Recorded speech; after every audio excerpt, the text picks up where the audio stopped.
Koko Samoa comes in the form of hardened blocks, and they're usually in the shape of a plastic cup. There's a couple of ways that you can get what you need from this block. The fastest way that I've found is to use a sharp knife, and you simply chip off as much as you need.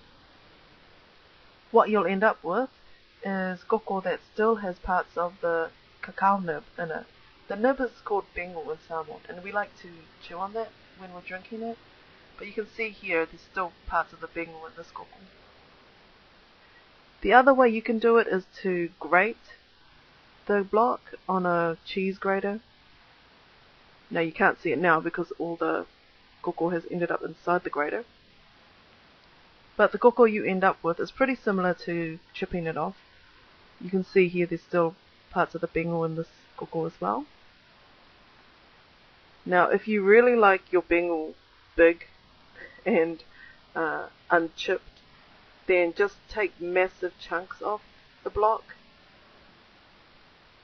You'll make the koko differently if you use this method, but this is actually the method that my parents prefer because you've got here just the full bengal and it hasn't been cut into or anything. So to make your koko, if you're using the blocks, first you make it into a paste before you add it to the water, but we're just going to use the chipped koko. So you throw it straight in and then give it a stir.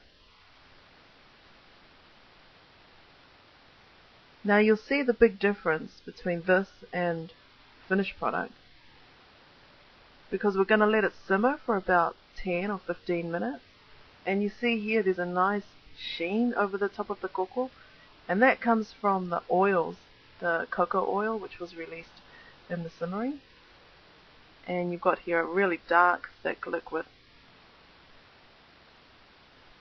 Now you've got to add sugar to Koko Samoa, and quite a lot of sugar. Not that it's bitter, but it's quite a strong drink. Once you stir your sugar in and you've sweetened it to your taste, then you're ready to serve.